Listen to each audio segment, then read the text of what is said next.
जय श्री राम भक्तजनों, आप सभी का स्वागत है। श्री रामचरितमानस कथा के वार्षिक पाठ के 22वें दिन की कथा में। श्री रामचरितमानस वार्षिक पाठ में हम प्रतिदिन 3 दोहे पढ़ते हैं, जिससे हमारी संपूर्ण रामायण 1 वर्ष में पूर्ण हो जाती है। जिन व्यक्तियों पे समय की कमी होती है, वे प्रतिदिन मात्र 3 दोहे पढ़कर 10 से 15 मिनट देकर श्री रामचरितमानस का पाठ करके अपने जीवन को सफल बना सकते हैं। श्री रामचरितमानस श्री तुलसीदास जी द्वारा रचित हिंदी, अवधी व आम बोलचाल की भाषा में लिखा हुआ ग्रंथ है, जिसे कोई भी व्यक्ति आसानी से पढ़ सकता है और इसको पढ़ने के लिए संस्कृत के ज्ञान का होना आवश्यक नहीं है। इसलिए आप सभी से अनुरोध है कि आज से ही श्री रामचरितमानस का पाठ आरंभ कीजिए और अपने जीवन को सफल बनाइए। श्री रामचरितमानस का पाठ करने से हम अपने दैनिक जीवन में आने वाली कठिनाइयों को आसानी से पार करते हुए सुख व दुख को समान समझते हुए अपने जीवन को सफल बना सकते हैं। श्री रामचरितमानस का पाठ करने से पूर्व हम शिव शंकर, भोलेनाथ, पार्वती माता को प्रणाम व आह्वान करते हैं, जिन्होंने सर्वप्रथम श्री राम नाम की रचना की। तत्पश्चात सभी गुरुजनों, सभी देव देवताओं को प्रणाम व आह्वान करते हैं कि वे भी हमारी श्री रामचरितमानस में सम्मिलित हों और हमें अपना आशीर्वाद प्रदान करें। बोलो जय सरस्वती माता की जय, श्री गणेशाय नमः, जय तुलसीदास जी की, श्री वाल्मीकि जी की जय। तो शुरू करते हैं आज की कथा। शिव अपमानो ने जाई, सही हृदय ने होई प्रबोध, सकल सब ही हटे हट की, तब बोली बचन से क्रोध। मंगल भवनी अमंगल हारी, द्रव दशरथ अजर विहारी। परंतु उनसे शिव जी का अपमान सहा नहीं गया, इससे उनके हृदय में कुछ भी प्रबोध नहीं हुआ। तब वे सारी सभा को हठ पूर्वक डांट कर क्रोध भरे वचन बोली।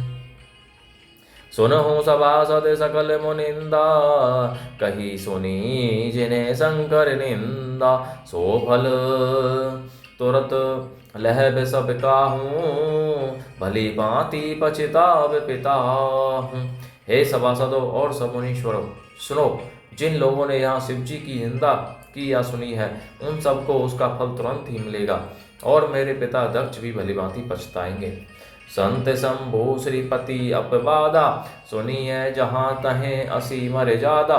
काटिए तासु जीव जो बसाई, सिरवन मोदी ने तय चलिए पराई। जहाँ संत शिवजी और लक्ष्मीपति विष्णु भगवान की निंदा सुनी जाए, वहाँ ऐसी मर्यादा है कि यदि अपना वश चले तो उस निंदा करने वाले की जीभ काट ले, और नहीं तो कान मूंद कर वहाँ से भाग जाए। जगदात्मा महेश पुरारी, जगत जनक सबके हितकारी। पिता मंदमति निंदत तेहि, दक्ष शुक्र संभव यह देहि। त्रिपुर दैत्य को मारने वाले भगवान महेश्वर संपूर्ण जगत के आत्मा हैं। वे जगत पिता और सबका हित करने वाले हैं। मेरा मंदबुद्धि पिता उनकी निंदा करता है, और मेरा यह शरीर दक्ष ही के वीर्य से उत्पन्न हुआ है। तजी हूँ तुरत दे ते ही हेतु, उर्धरी चंद्र मौली वृष केतु। अस कही जोग अग्नि तनु जारा, भयउ सकल मख हाहाकार। इसलिए चंद्रमा को ललाट पर धारण करने वाले वृष केतु शिव जी को हृदय में धारण करके मैं इस शरीर को तुरंत ही त्याग दूंगी। ऐसा कहकर सती जी ने योग अग्नि में अपना शरीर भस्म कर डाला। सारी यज्ञशाला में हाहाकार मच गया। सती मरिनो सुनु सुनी शंभु गन लगे करन मख खीस। यज्ञ विध्वंस बिलो की विरगो इच्छा रक्षा की नहीं मुनीस। मंगल भवनी अमंगल हारी, द्रवौस दशरथ अजर विहारी। सती का मरण सुनकर शिवजी के गण यज्ञ विध्वंस करने लगे। यज्ञ विध्वंस होते देख कर मुनीश्वर भृगु जी ने उसकी रक्षा की। समाचार सब शंकर पाए, वीरभद्रो करी कोप बढ़ाए। यज्ञ विध्वंस जाए तिन्हें कीना, सकल सुर ने विधिवत फलो दीना। ये सब समाचार शिव जी को मिले। तब उन्होंने क्रोध करके वीरभद्र को भेजा। उन्होंने वहां जाकर यज्ञ विध्वंस कर डाला और सब देवताओं को यथोचित फल दंड दिया।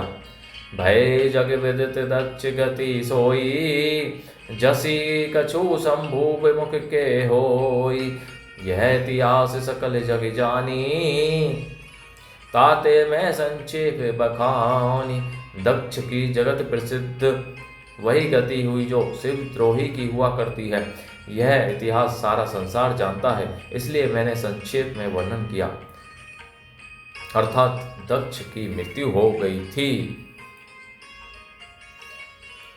पार्वती का जन्म और तपस्या। सती मरत हरि सन बरु मांगा, जन्म जन्म शिव पद अनुरागा। ते ही कारण हिमगिरि गृह जाई, जन्मी पार्वती तनु पाई। सती ने मरते समय भगवान हरि से यह वर मांगा कि मेरा जन्म में शिव जी के चरणों में अनुराग रहे।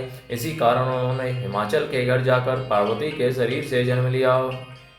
जब दे उमा शैल गृह जाई, सकल सिद्धि संपत्ति तहें छाई।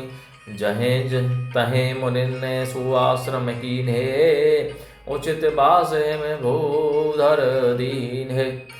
जब से उमा जी हिमाचल के घर जन्मी, तब से वहाँ सारी सिद्धियां और संपत्तियां छा गईं। मुनियों ने जहाँ तहाँ सुंदर आश्रम बना लिए और हिमाचल ने उनको उचित स्थान दिए। सदा सुमन फल सहित सब द्रुम नव नाना जाति, प्रगति सुंदर शैल पर मनिया कर बहुभांति। उस सुंदर पर्वत पर बहुत प्रकार के सब नए नए वृक्ष सदा पुष्प फल युक्त हो गए और वहाँ बहुत तरह की मणियों की खाने प्रकट हो गई। सरिता सब पुनीत जलु बहि, खग मृग मधुप सुखी सब रहि। सहज बयरु सब जीवन ने त्यागा, गिरी फल गिरी पर सकल कर ही अनुरागा। सारी नदियों में पवित्र जल बहता है और पक्षी पशु भ्रमर सभी सुखी रहते हैं। सब जीवों ने अपना स्वाभाविक वैर छोड़ दिया और पर्वत पर सभी परस्पर प्रेम करते हैं। सो सहल गिरिजागृह आए, जिमी जनु राम भगति के पाए। नित्य नूतन मंगल गृह तासु, ब्रह्मादिक गावे ही जसु जशु। पार्वती जी के घर आ जाने से पर्वत ऐसा शोभायमान हो रहा है जैसा राम भक्ति को पाकर भक्त शोभायमान होता है। उस अर्थात पर्वतराज के घर नित्य नए नए मंगलोत्सव होते हैं, जिसका ब्रह्मा आदि यश गाते हैं। नारद समाचार सब पाए, कौतुक कहीं गिरी गे सिधाए। शैलराज बड़े आदर की ना, पद पखारी बरया सुनु दीना। जब नारद जी ने ये समाचार सुने तो वे कौतुकही से हिमाचल के घर पधारे। पर्वतराज ने उनका बड़ा आदर किया और चरण धोकर उनको उत्तम आसन दिया। नारी सहित मुनि पद सिरुनावा, चरण सलिल सबु भविनु सिंचावा।